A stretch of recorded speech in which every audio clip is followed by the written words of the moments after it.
c'est le tambour. Et de scène, on les conducteurs.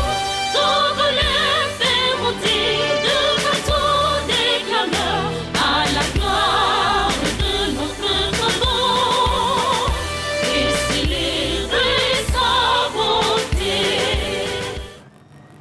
Bonjour mesdames et messieurs et bienvenue à cette émission. On parlait dans l'émission passée des personnalités modèles qui vont accompagner les champions, mais le comité d'organisation a également identifié une autre catégorie de personnalités qu'il nomme les personnalités vestiges. Ce sont des personnes qui cumulent un certain nombre d'années d'expérience derrière elles dans leurs différents départements et portent un regard analytique sur le système éducatif aujourd'hui. Et au rang de ces personnalités, nous accueillons dans notre studio Monsieur le professeur Adovi Goyake. Il est enseignant-chercheur au département d'histoire et archéologie à l'université de Lomé. Monsieur Goyake, voilà, soyez les bienvenus. Merci. Et merci d'avoir accepté notre invitation. C'est avec plaisir. Le plaisir est partagé. Et vous êtes enseignant-chercheur au département d'histoire et archéologie à l'université de Lomé, comme je le disais tantôt. Vous cumulez plus d'une trentaine d'années d'expérience derrière vous. Comment allez-vous, monsieur Goyake? Ça va, je me sens à merveille, sauf que je pense déjà sortir du système bientôt. Pourquoi? Eh bien, quand on travaille, à un moment donné, il faut prendre sa retraite. Voilà. J'espère que ça a été quand même de belles années d'expérience. Oui, évidemment, avec les difficultés aussi qui ne manquent pas. Voilà. Et d'accord, déjà du haut de vos 30 années d'expérience que vous cumulez derrière vous, quel regard portez-vous sur le monde en général et le système éducatif togolais en particulier aujourd'hui? Alors, le monde va à merveille. Il y a beaucoup d'innovations, il y a des choses qui changent au point que de plus en plus, les jeunes comme les anciens sont, disons, sollicités et beaucoup sollicités. Voilà, donc je crois que ceux qui ne veulent pas se remettre à la page seront forcément dépassés. Alors, quant au système éducatif togolais, je crois que elle a des difficultés, le système a des difficultés, mais il est un des meilleurs dans notre sous-région, malgré nos difficultés. Cela veut dire que les Togolais sont de bons travailleurs et qu'ils arrivent à se contenter de peu pour faire un travail de grande qualité. Ok, dites-moi si vous êtes satisfait aujourd'hui de la performance de l'école supérieure au Togo comparé au niveau que vous aviez eu ou quand vous étiez au début de votre carrière. Alors, quand vous parlez de l'école supérieure, Oui. L'école supérieure au Togo va avoir, disons, l'année prochaine, 50 ans. Oui. 50 ans, ça veut dire que c'est peu de choses tout de même, Oui. mais c'est quand même beaucoup. Vous savez, les universités sont nées au Moyen-Âge et elles ont connu des hauts et des bas. Et aujourd'hui, on peut dire que les universités africaines se recherchent parce qu'il y a beaucoup de problèmes liés à l'impréparation et aux difficultés même inhérentes au système d'enseignement supérieur. Parce que le grand problème aujourd'hui, c'est la massification. Nos universités ont été conçues pour très peu, mais le fait d'avoir un système d'éducation pour tous fait que nous avons des effectifs de plus en plus importants à la porte de l'université. Et cet effectif fait problème et donne beaucoup de difficultés pour la gestion de l'université. Encore que l'université doit conduire à former des esprits, mais également c'est le niveau supérieur et ça permet donc de former les gens à des activités. Mais nous n'avons pas malheureusement dans notre système des formations professionnalisantes pour permettre l'insertion des jeunes apprenants ou des étudiants. Ce qui fait qu'aujourd'hui nous dirons que l'enseignement supérieur dans la plupart des pays africains et particulièrement dans le nôtre est en grande difficulté. Justement, en grande difficulté, vous avez évoqué là certains des problèmes, mais selon vous, quel est le point crucial même des difficultés que vous rencontrez aujourd'hui dans ce système éducatif-là? Les difficultés partout, c'est d'abord un sous-financement. Parce que pour faire une université, il faut avoir fait un choix politique de former des cadres supérieurs de qualité. Ce qui veut dire qu'il faut mettre en place les infrastructures adéquates et avoir le personnel qui s'impose, un personnel de qualité mais diversifié. Mais nous n'avons pas tous ces atouts-là. Et puis, quand on met en place les curricula du système universitaire, il ne faut pas oublier donc, la vocation économique du pays et mettre en adéquation les formations avec la demande de l'économie de manière à mettre tout cela en symbiose pour le développement économique, un développement durable qui tienne compte donc, de notre environnement, qui tienne compte de nos ressources, qui tienne compte de nos besoins et de notre volonté de nous insérer dans le tissu économique mondial. Et pourtant, il y a des jeunes talentueux qui ont des diplômes et qui sont là au chômage. Les bras valides ne manquent pas. Justement, quand je pose ce problème, le diagnostic comme ça veut dire que les gens ont été formés, mais on n'a pas toujours eu souci de leur intégration dans le système. Les gens sont diplômés, mais le système économique n'a pas besoin d'eux. On n'arrive pas à les intégrer. C'est ça le vrai problème. C'est aussi un problème d'adaptation, c'est ce que vous dites, ou plutôt d'intégration? D'intégration. L'adaptation, c'est à un monde qui est en perpétuel mouvement. Oui. Un système éducatif ne peut pas rester figé. Un système éducatif doit s'adapter permanemment aux besoins économiques. Or, le besoin économique n'est pas que national. Tous les pays sont dans un environnement. Et aujourd'hui, avec la mondialisation, cette ouverture des frontières fait qu'on ne peut pas faire une école qui tienne compte seulement de notre environnement interne, mais de l'environnement économique général et de l'évolution globale. L'exemple frappant aujourd'hui, l'informatique. Plus personne ne peut échapper à l'informatique. Justement. Il y a également l'intégration par les langues que nous apprenons. Donc, il faut pouvoir comprendre bien la langue d'enseignement pour saisir ce que les enseignants disent et saisir les connaissances, avoir accès aux connaissances. Il y a un langage pour accéder aux connaissances. Les connaissances sont dans les livres, il faut savoir lire, il faut savoir comprendre et écrire traduire ce que l'on a lu dans des synthèses pour pouvoir avancer. Donc c'est un tout, le système éducatif. C'est un tout, comme vous le dites, le système éducatif est vraiment en perpétuel mouvement. Dites-moi ce qui faisait la particularité de ce système-là lorsque vous étiez encore sur le banc ou lorsque vous aviez entamé votre carrière par rapport à ce que vous observez aujourd'hui, toujours dans cette profession-là. Évidemment, moi, je suis un peu d'avant les indépendances et j'ai commencé la scolarité au moment où le colonisateur était encore là, où on nous disait nos ancêtres étaient les Gaulois, etc. Mais très vite, j'ai été rattrapé par l'école africanisée. Parce que la volonté de nos États, au moment où on a cédé à l'indépendance, justement, c'est de former des cadres africains qui géreront donc notre pays dans l'intérêt de nos peuples. Il ne s'agit plus de faire des auxiliaires de l'économie métropolitaine. Dans ces conditions, des réformes ont été réalisées dès les années 60-61. Ça a donné des livres particuliers comme les livres qu'on appelait IPAM, les Matins d'Afrique, etc., où les tests de littérature ont changé, où même les programmes d'histoire et géographie ont beaucoup évolué. On a commencé par intégrer les réalités de l'Afrique dans ces programmes, les réalités de nos pays. Ça, c'était déjà donc un acquis. Mais il se trouve malheureusement que cet acquis ne s'est pas prolongé puisque les maîtres n'ont pas été suffisamment formés. On avait très peu d'écoles de formation, l'école normale pour les instituteurs. Au Togo, on en avait celui d'Atapamé. Il y avait oui, privé, on va arriver là, on va en arriver tout à l'heure. Mais vous avez évoqué un concept qui m'a fait tiquer, c'est l'école africanisée. Qu'est-ce que vous attendez par là? L'école africanisée, l'école ne peut pas s'extraire de son milieu. Il faut forcément que les enfants connaissent d'abord leur environnement. Et la volonté de tout le système éducatif, c'est de permettre aux apprenants de maîtriser leur environnement, d'exploiter cet environnement au mieux pour y vivre sans les dégrader, mais y vivre, exploiter les ressources et participer à l'économie mondiale. Et vous pensez que c'est vérifié de nos jours? Que les réalités africaines sont toujours enseignées et qui sont ancrées dans les habitudes des apprenants? Il y a un effort, mais l'effort, on n'est pas arrivé au bout. On n'a pas suffisamment investi dans les ouvrages qui contiennent ces connaissances africaines pour pouvoir éduquer nos enfants dans ce sens-là. Par exemple, quand nous prenons le cours d'histoire, c'est un élément important pour former l'élève, pour former la nation.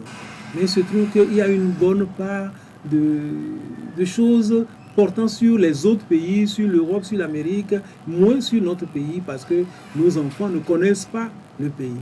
Voilà. Donc il faut forcément que cette réforme continue et que l'école apprenne à l'enfant à devenir citoyen. Mais quand on est citoyen, c'est un caractère juridique. Il faut être citoyen d'un pays et apprendre l'amour du pays, apprendre à gérer ce pays, cet espace dans l'intérêt général.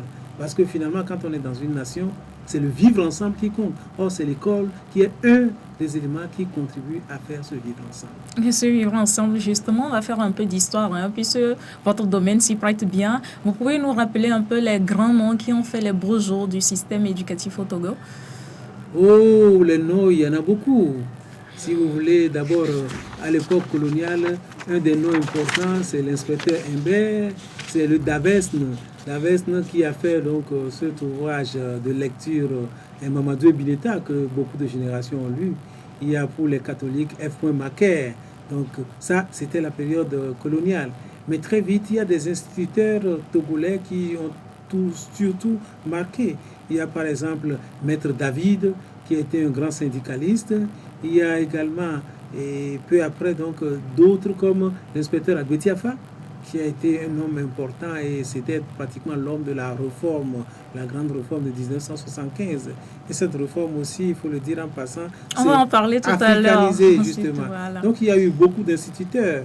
Moi, j'ai fait faire un mémoire de maîtrise à un de mes étudiants sur être instituteur au Togo, qui a essayé de faire la biographie d'un certain nombre d'instituteurs pour voir leur parcours, etc. Donc, si on veut citer les instituteurs, les grands noms, il y en a beaucoup. Bon, j'ai cité quelques-uns là, comme Agbetiafa et d'autres. Il y a le maître Zekpa qui a été inspecteur et après, il y a tous ceux qui ont été ministres et autres ministres de l'éducation. Beaucoup de ministres de l'éducation ont été d'abord instituteurs. Nous avons par exemple Sankareja qui a été l'un des premiers ministres de l'éducation au Togo. Donc tout ça, ce sont des instituteurs importants qui ont forgé l'esprit des générations. Et qui a écrit la géographie du Togo? Il y a Attignon. Attignon, il était plus enseignant du secondaire, mais il a été surtout connu comme le secrétaire général du ministère de l'Éducation. Et c'est un géographe qui a agrégatif, qui a aussi enseigné un peu donc, à l'université avant donc, de partir. Vous vous rappelez sa géographie qui a été chantée par Akwete et Djondo. Connaissez-vous la géographie du Togo? Je ne crois pas que c'est toi de votre génération. Non, mais on a appris tout ça là quand même, oui. La soif de connaissance a poussé quand même à s'enquérir des nouvelles. Ok, parlez-nous à présent des débuts de l'école au Togo, comment ont été les premiers établissements scolaires du Togo indépendant et l'ambiance qui régnait dans le temps. Premier établissement du Togo indépendant, il faut peut-être commencer à dire que l'école d'abord dans nos pays ont été donc des écoles missionnaires. La volonté des missionnaires d'évangéliser les avait contraints à d'abord apprendre le béaba, à apprendre à lire aux gens, et c'était fait d'abord dans les langues africaines. D'ailleurs, la colonisation allemande n'a pas très vite compris qu'il faut instruire les gens, mais c'est plutôt l'Église. Et c'était les méthodistes qui ont été les premiers à créer une école, un embryon d'école à Nero autour de 1842. Et après cela, la colonisation a pris les choses en marche et il y avait une structuration de l'école. Il y a les écoles de village, les écoles régionales et les écoles régionales. Mais disons que la plus grande école, par exemple, à Lomé, c'était l'école de la route d'Anero, qui est donc l'école régionale de Lomé. Mais avant cela, il y avait l'école régionale de Zébé à Anero. Et voilà les premières écoles. Et les premières écoles étaient plutôt dans la région maritime, dans le Togo Sud, comme on le disait. Mais au nord, l'école est rentrée tardivement. Et c'est les catholiques qui ont amené donc les écoles. On a l'école de Kouméa, on a l'école de Sokodé. Donc ce sont les premières écoles.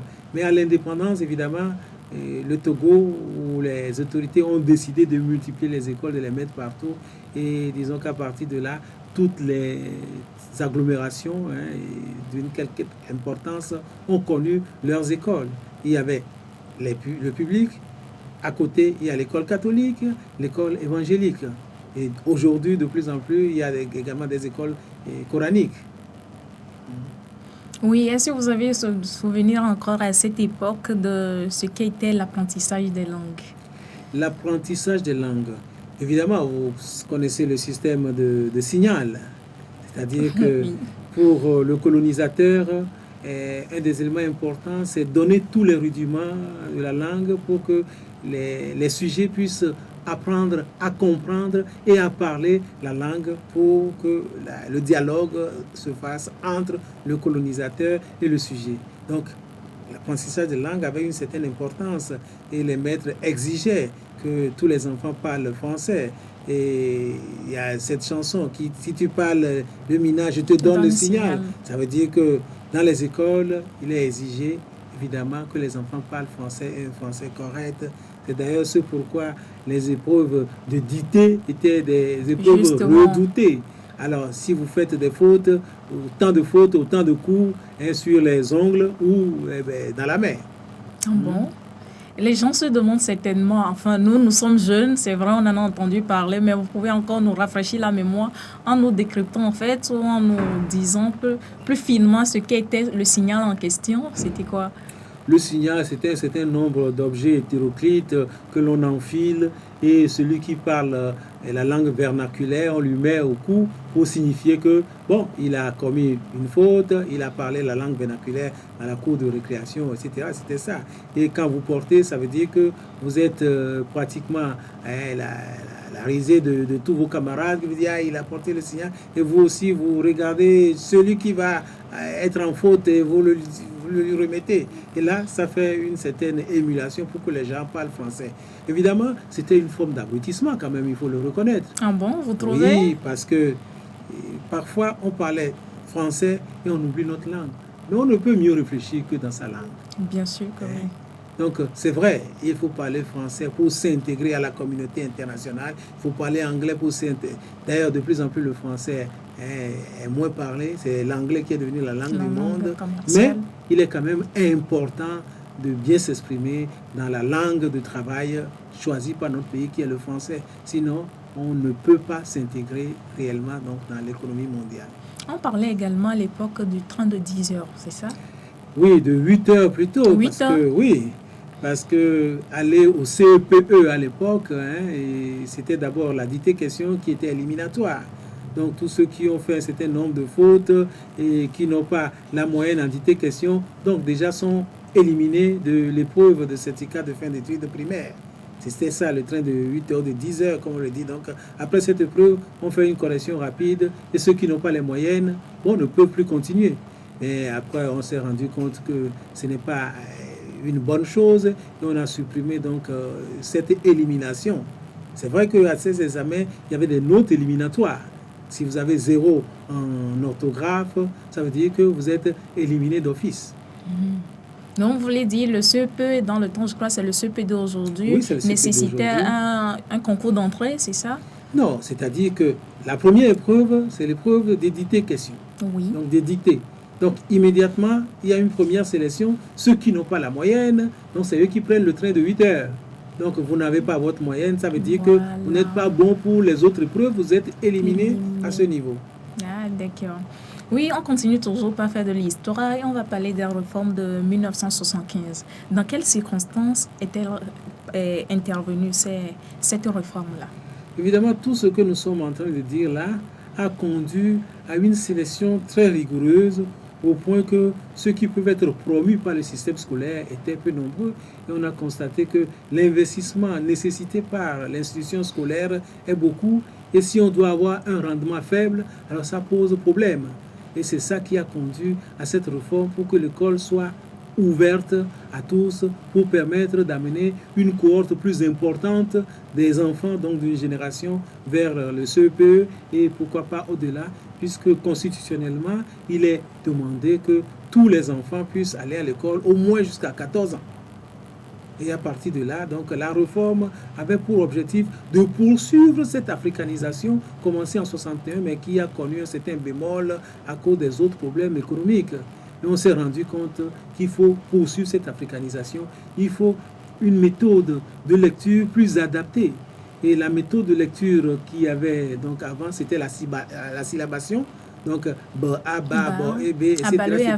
Non, c'était d'abord la syllabation. C'est-à-dire, vous apprenez l'alphabet. Et après l'alphabet, vous apprenez donc les syllabes, c'est-à-dire le consonne plus une voyelle, ba, be, te, e, ta, etc. Voilà, c'était la syllabation. C'est après qu'on arrive au mot.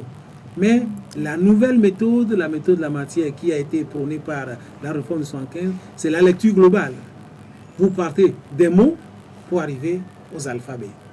Et c'est comme ça que Abalo FI a été introduit. Donc, l'objectif de la réforme de 1975, c'était de rendre l'école plus proche des enfants, plus proche de notre environnement. D'ailleurs, les noms qui sont dans notre environnement donc, sont intégrés dans les lectures pour que l'enfant se sente plus proche du milieu. Donc, c'est une sorte d'insertion de l'enfant dans le milieu pour qu'il apprenne à partir du milieu. Donc, c'était au fond une réforme qui avait une base légale et puis une certaine importance compte tenu de l'évolution du monde où chacun doit pouvoir vivre dans ce monde, apporter les éléments de son identité pour se construire. Si on n'a pas de base, on n'a pas d'identité, eh bien c'est foutu. Surtout qu'à partir des années 1974, nous étions rentrés dans ce système d'authenticité. Authenticité politique que nous sommes allés apprendre aux Zaïre de l'époque. Donc on a voulu une école plus africaine, une école plus togolaise, et c'est ça qui a conduit à cette réforme qui avait de bonnes intentions, puisque c'était d'arriver à envoyer 100% des enfants à l'école pour pouvoir leur permettre de savoir lire, écrire, mais surtout connaître leur environnement pour progresser. Et qui en était le principal initiateur? Le ministre de l'époque, c'était Benoît Malou. Mais il y avait toute une équipe autour de Benoît Malou, dont l'inspecteur Agbeti Afa. Oui, est-ce que vous pouvez nous citer aussi certains acteurs qui ont participé quand même, qui ont mis la main à la pâte pour la réalisation de ces réformes? Alors, pour faire ça, j'avais un de mes oncles, d'ailleurs, M. Goé Akoué, qui était le secrétaire permanent du conseil pédagogique qui faisait ce travail. Il y avait donc les instituteurs que j'ai cités tout à l'heure, l'inspecteur Agbeti Afa. Ils étaient nombreux, je n'ai pas la liste en tête pour vous citer, mais c'est tous les instituteurs importants de l'époque et les inspecteurs de l'enseignement qui ont pris part, qui ont formé donc une équipe de réflexion. Et pour retrouver tout ça, il faut prendre le livre jaune. Le livre jaune, quand nous parlons de livre jaune dans l'enseignement, c'est l'opuscule qui contient la réforme de l'enseignement de 1975. Il y a un gros livre, mais il y a un abrégé en jaune et qui est pratiquement l'élément moteur que tous les enseignants doivent pouvoir avoir et qui prévoit les devoirs de l'enseignant et puis quels sont les cadres qu'on doit mettre en place dans le système éducatif. C'est ainsi que l'enseignement a été restructuré avec premier degré, deuxième degré, troisième degré, quatrième degré. Le premier degré correspondant donc à l'enseignement de base, c'est-à-dire jardin préscolaire et primaire. Ensuite, le second degré, c'est de la 6e à la 3e et le 3e degré, donc c'est de la seconde à la terminale et l'enseignement supérieur est le 4e degré. Donc cette restructuration devait en principe permettre aux enfants de mieux s'organiser au système. Mais il se trouve que ça a été parfois suffisamment émietté. D'ailleurs, aujourd'hui, on revient sur le système de CEG pour transformer des CEG en lycée. Est-ce que c'est la meilleure des choses? Je crois qu'il y a toujours à dire par rapport à ça. Mais il est clair que la réforme a voulu un système plus pragmatique, plus proche du milieu, mais cela nécessite des moyens. La grande question, est-ce que tous les moyens ont été mis en œuvre? Il est prévu donc de créer des niveaux d'orientation. Déjà en classe de 5e, c'était prévu de pouvoir orienter des enfants, de pouvoir avoir des collèges d'agriculture et des lycées agricoles, mais qui n'ont jamais été créés, de créer des centres artisanaux. Donc au niveau, après 5e, il y a un premier niveau d'orientation. Après la 3e, on peut encore avoir un niveau d'orientation, mais malheureusement, les institutions qui devaient être créées pour accompagner n'ont pas été créées. Les institutions qui devaient former également les enseignants n'ont pas été créées. L'ENI a fonctionné jusqu'à un moment donné où elle a été fermée. L'école normale supérieure d'Atapamé qui formait les professeurs de CEG, à un moment donné, a été également fermée. Dans ces conditions, il n'y a pas eu l'accompagnement. Il y a eu quelque chose également de révolutionnaire dans ça, c'est qu'on a voulu donner une importance aux langues togolaises. 2 langues officielles ont été choisies, l'évé et le kabyé. Et dans le primaire, on doit commencer par enseigner l'évé.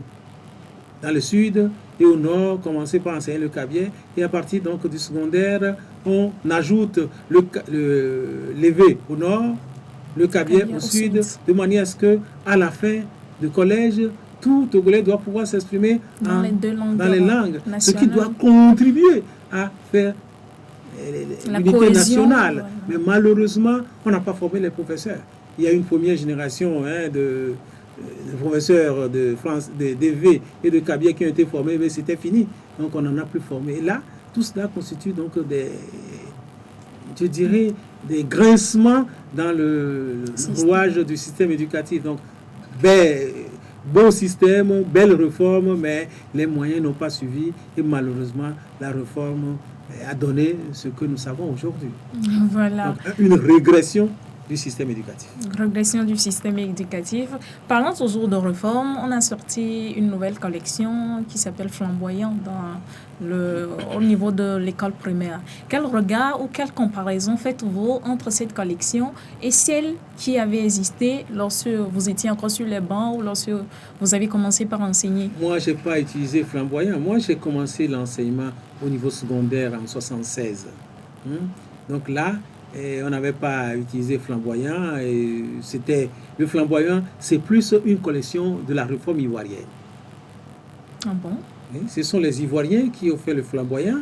Et finalement, par des critiques venaient par rapport à Baloé et Afi, donc les écoles privées ont introduit le Flamboyant. Et finalement, beaucoup d'écoles ont adopté le Flamboyant. Tout ça montre un peu l'incohérence et les difficultés de notre réforme à s'imposer.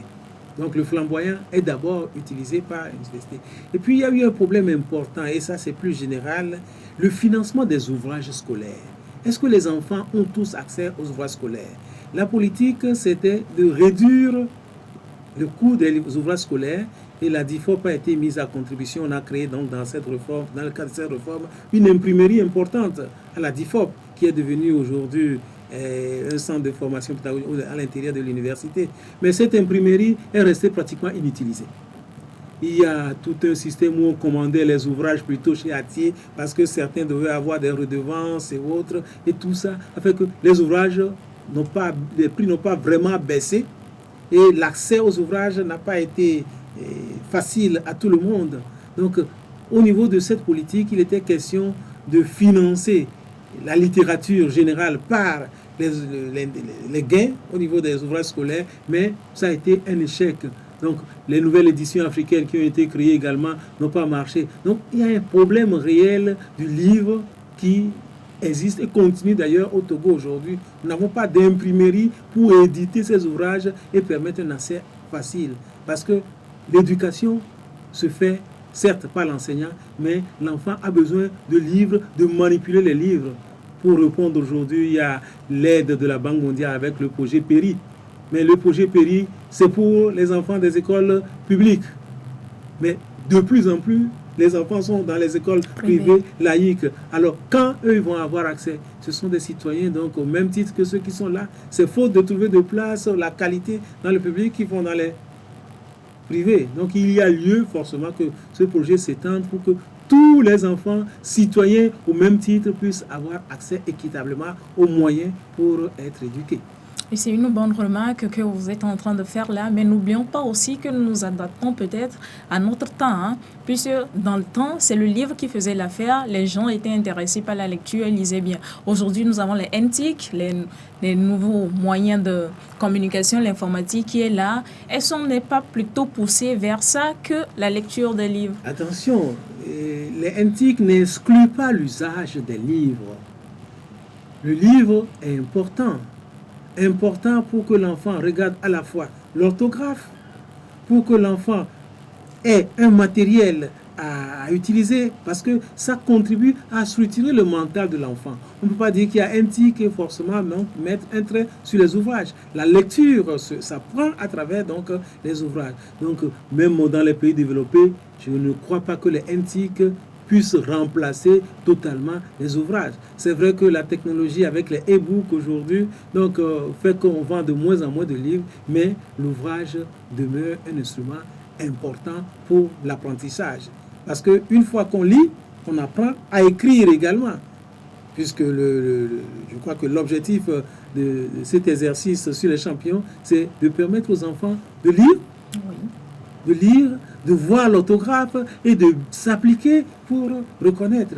Or, avec les NTIC, vous savez ce qui se passe. Mais l'orthographe s'affiche également avec les NTIC, bien sûr. NTIC.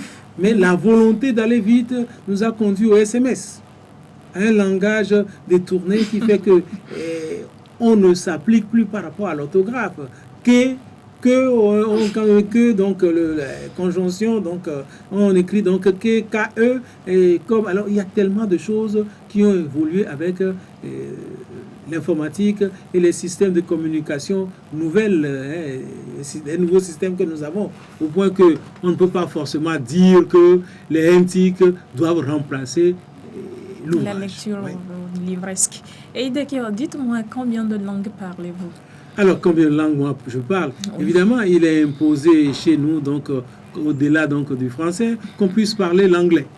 Donc, j'essaie de parler en anglais. D'ailleurs, vous savez que quand on va dans des colloques aujourd'hui dans le monde, même en France, les gens s'évertuent à s'exprimer en anglais. Oui. Et par conséquent, en dehors du français, eh bien, je parle anglais à ma manière et j'essaie de faire comprendre.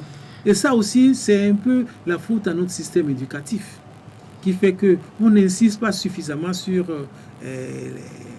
l'anglais. Mais au-delà de l'anglais, je parle également ma langue. Moi, je suis gay, je parle le guingbé.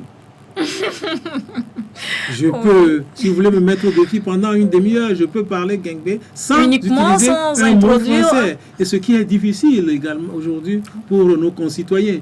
Donc, on veut parler français, on ne le parle pas toujours bien et on introduit d'autres mots là-dedans. Et quand on veut parler nos langues, alors là, on a tous les problèmes. Et ça aussi, je crois que c'est un élément important. C'est vrai qu'il faut apprendre l'orthographe, bien écrire, etc. Mais il faut également pouvoir traduire ce que nous pensons dans nos langues. Parce que si nous finissons l'école, nous devons être au service non seulement de l'administration, mais également de nos familles, de la population. Et aujourd'hui, le niveau d'analphabétisme est important. Il faut quand même qu'on puisse s'exprimer et que notre culture soit également exprimée dans nos langues. Justement, que pensez-vous de l'apprentissage des langues aujourd'hui? Est-ce qu'on doit mettre plus l'accent sur nos langues locales? Est-ce qu'on doit plutôt encourager plus l'anglais, l'espagnol, les autres langues que le français? Il n'y a pas à privilégier une langue au détriment de l'autre. Toutes sont importantes.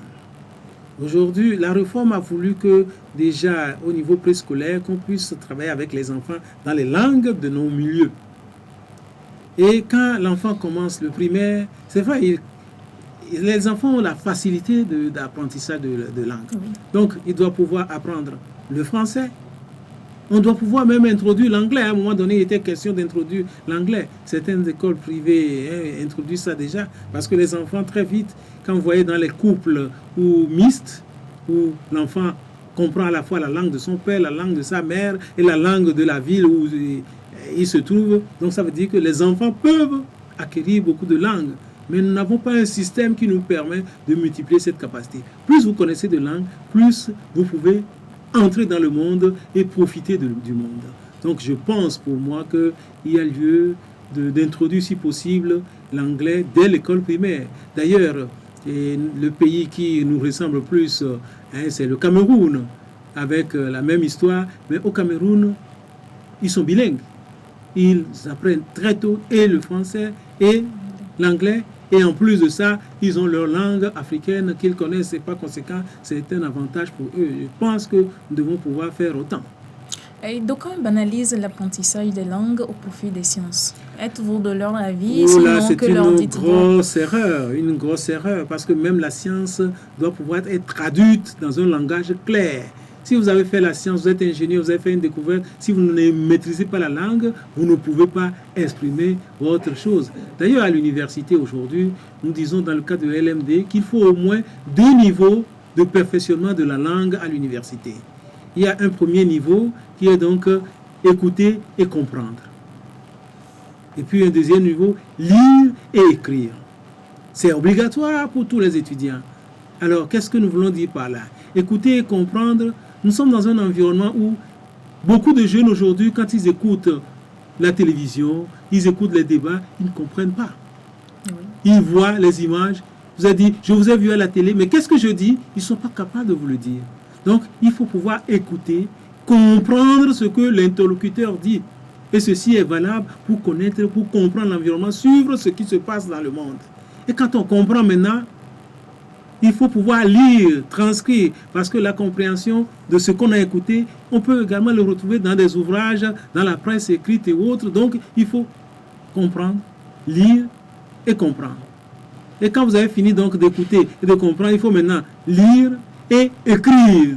Traduire ce que vous-même vous avez appris ou ce que vous avez inventé, ce que vous avez pensé. Sans cela, on ne peut pas. Donc, il est important, quelle que soit la branche, quelle que soit la filière, que les étudiants ou tout apprenant sachent, comprennent bien les structures de la langue. C'est les structures de la langue qui permettent au mental de s'exprimer. Donc, on ne peut pas dire science et négliger les langues. Ça, c'est une grosse erreur. Donc, selon vous, sciences et langue vont de pair alors? Bien sûr. D'ailleurs, le plus souvent, les meilleurs étudiants qui vont dans les séries C et autres, ils sont aussi bons en langue que dans les sciences. Bien sûr que oui. Voilà. Et dites-moi, selon vous, que doit-on faire aujourd'hui pour relever le niveau du système éducatif togolais? Que doit-on faire? D'abord, il faut de bonnes écoles. Quand je dis bonnes écoles, que l'école soit proche des enfants pour pouvoir leur créer les conditions d'accès à cette école. Il faudrait que ceux qui sont donc des enseignants soient des enseignants formés, une formation de base, c'est-à-dire ce que nous appelons la formation initiale, mais également une formation continue. Parce qu'il y a beaucoup d'enseignants qui sont restés obsolètes. L'enseignant doit se former en permanence pour être à la hauteur. Parce que l'enfant ayant accès à la télévision, antique, apprend beaucoup de choses. Parce que souvent, quand on dit le niveau baisse peut-être au niveau de la qualité d'expression ou autre, mais au niveau des sollicitations des connaissances, les enfants d'aujourd'hui sont plus sollicités que les enfants d'hier. Donc, ils ont beaucoup de connaissances. Donc, il faut que le maître soit formé, soit à la hauteur. Voilà 2 éléments importants. Les infrastructures, des maîtres bien formés, mais aussi bien traités pour bien faire leurs tâches. Vous avez vu toutes ces grèves que nous avons parce que les maîtres disent qu'ils ne sont pas bien traités. C'est vrai qu'ils ne sont pas bien traités. Et alors, il faut penser à mieux les traiter. Alors, autre chose, il faut créer l'environnement. L'environnement, c'est à la fois l'État, c'est à la fois les parents. L'environnement passe par les télévisions qui doivent servir d'outils de formation, mais malheureusement, il y a trop de feuilletons pourris sur nos télévisions, au point que les enfants, en suivant, n'apprennent pas réellement de bonnes choses. Donc, cet environnement, l'État doit le créer, contrôler mieux ce qui passe, voir à quelle heure tel message peut passer, et que les parents jouent leur rôle. Parce que les parents ont démissionné. Beaucoup de parents ont démissionné. Ils sont là, l'enfant veut regarder la télévision, il se lève, il est à la télé des heures durant. Non, on ne dit plus rien aux enfants. Donc, les heures que passent les enfants à l'école, quand ils reviennent à la maison, il faudrait que les parents prennent la relève. Il semble que ça cultive l'esprit de curiosité chez l'enfant. La télévision. La télévision, mais bien sûr. Oui, ça cultive l'esprit, mais ce n'est pas toutes les émissions qui cultivent l'esprit. Il y a des émissions qui avilissent plutôt, qui montrent un modèle de vie qui n'est pas toujours un modèle idéal. C'est vrai que l'idéal est relatif, mais néanmoins, il y a quand même un certain nombre de règles éthiques et de règles morales dans lesquelles les enfants doivent baigner. Malheureusement, et les enfants, et l'État en tant qu'institution, donc, ne respectent plus ou bien ne remplissent plus leurs fonctions. Je crois que si on veut la qualité du système éducatif, tous les acteurs, l'État, en premier lieu, qui a le devoir de mettre en place les infrastructures pour former les citoyens. Les parents, qui sont donc les géniteurs, les premiers responsables de leurs enfants. Et ensuite, donc, le système scolaire lui-même doit être mis au point. Des salles équipées, bien organisées, avec des effectifs réduits, des enseignants bien formés, sur le plan donc de la qualité, formation initiale, formation continue. C'est tout cela qui peut contribuer donc. Mais le dernier, il faut alors que tout le pays vibre au même diapason. Il ne faut pas qu'il y ait des injustices flagrantes qui fait que certains auront accès aux meilleures écoles et d'autres se contenteront donc des écoles de bas niveau. Mais ça aussi, c'est la qualité, le niveau de vie des parents également. Eh bien, tous les citoyens ont besoin, et c'est un droit, donc d'avoir une qualité de vie. Tous les citoyens ont besoin d'avoir une qualité de vie. Si c'est le cas, donc il faut créer les conditions pour que tous les citoyens aient une qualité de vie pour pouvoir éduquer leurs enfants. Sur le même diapason. Oui. Et tous ces enfants sont des citoyens, il ne faut pas l'oublier. Justement. Et dites-moi, quel regard est-ce que vous portez sur le projet Les Champions? Le projet Les Champions, c'est pour revenir à l'orthographe, pour que les enfants écrivent mieux. Mais c'est une bonne chose. Donc, de permettre aux enfants de ne pas se limiter au SMS avec ce langage de jeunesse qui prend le pas. Parce que c'est malheureux que certains enfants, même quand ils écrivent des courriers, leurs leçons, etc., ils copient dans ce langage. Monsieur Guépé, il y a des personnes âgées aussi qui prennent goût à la chose. Ah ben, c'est devenu la mode de notre temps. Mais cette mode nous fait perdre des valeurs. C'est ça le vrai problème. Parce que la mode existe. La mode, ça roule, mais les valeurs doivent être permanentes. Ce sont les valeurs qui soutiennent les sociétés. Une société sans valeur est une société qui va à la déperdition. Nous avons aujourd'hui une régression culturelle dans notre monde. Et de plus en plus, nous qui sommes pauvres, nous accédons à une culture de la pauvreté. Alors cette culture de la pauvreté va forcément nous maintenir derrière ceux qui avancent. Donc si nous voulons avancer et être au même niveau que les autres, il ne faut pas se laisser aller à cette culture de la pauvreté. Et c'est là où je pense que c'est un bon exercice donc d'amener les enfants à vouloir cultiver donc l'excellence en écrivant bien, tout en faisant la différence entre le SMS envoyé aux copains et la dictée ou une lettre, une demande. Voilà, je crois que c'est clair. C'est une bonne chose.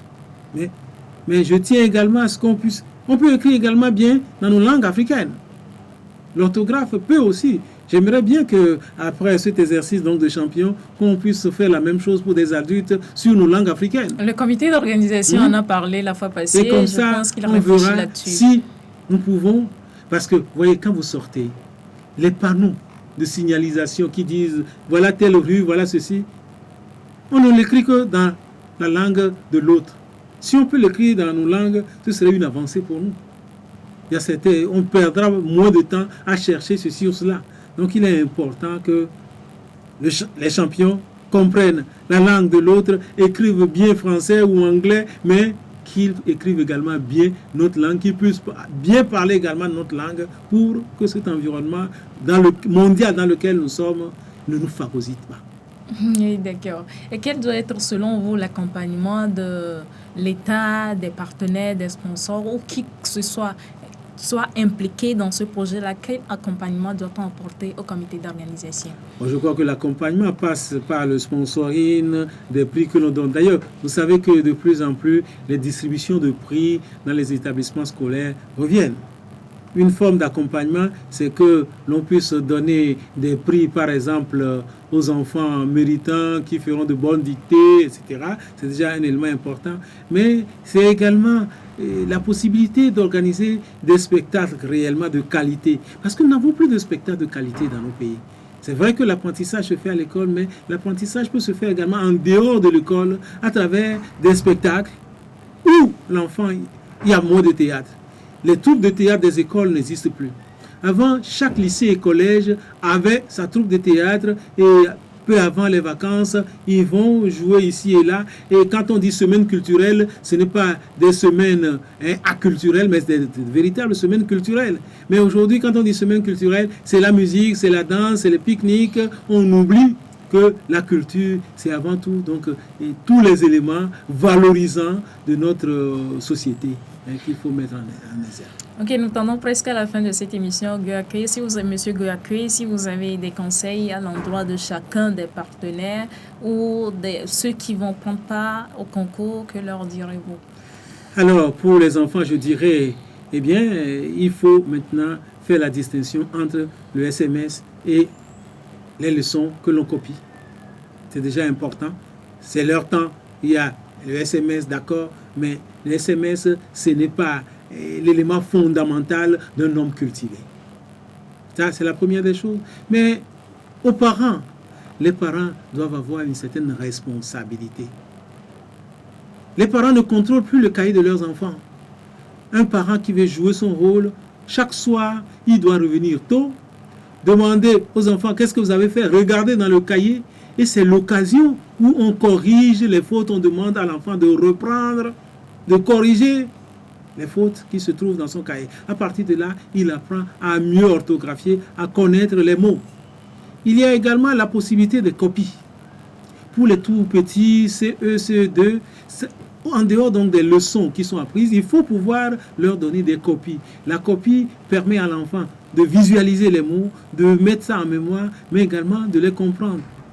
Et puis, pour que ces enfants réussissent, le dictionnaire est un élément important. Dans les fournitures, il n'y a plus de dictionnaire. Dans chaque famille, on doit pouvoir avoir un dictionnaire de langue pour permettre à l'enfant à chaque fois donc de prendre. Moi, je dis à mes étudiants, le premier instrument d'un étudiant, c'est le dictionnaire. Quand on rentre à la maison, les cours copiés rapidement, on a le dictionnaire à côté, on lit le cours, on fait sa fiche et on a le dictionnaire pour se repréciser le sens des mots, l'orthographe, etc. Voilà des conseils pour étudiants et autres. Mais à l'État, évidemment, nous avons parlé des ouvrages. Mais il nous faut également des bibliothèques. Les bibliothèques dans nos lycées et collèges sont devenus donc des magasins où on laisse les bancs cassés. Il faut des bibliothèques. La politique de bibliothèque dans une école, toute école doit avoir sa petite bibliothèque où les enfants peuvent passer des ouvrages pour leur donner le goût de la lecture. Pour les tout petits, des ouvrages illustrés. Mais pour avoir les ouvrages illustrés, il faut favoriser la littérature enfantine, que des gens puissent écrire, qu'on puisse les éditer et qui est un accès facile aux enfants. Merci, Monsieur Guakwe. Votre mot de fin, rapidement. Et mes mots de fin, je dis merci pour cette invitation. J'espère que les uns et les autres ont écouté et que tous prendront en compte ce que nous avions dit pour que notre pays ne va pas dans la régression comme cela se passe dans le monde, que nous puissions émerger, parce que c'est devenu le vocabulaire aujourd'hui mondial, émerger. Je ne sais quand ce sera cette émergence, mais émerger, ça veut dire ne pas rester en dessous de l'eau et qu'on puisse participer à la culture universelle en bon intelligent, susceptible d'apporter également un élément à la culture universelle. Merci beaucoup, Monsieur le professeur Adovi Guakwe. Je rappelle que vous êtes enseignant-chercheur au département d'Histoire et Archéologie à l'Université de Lomé.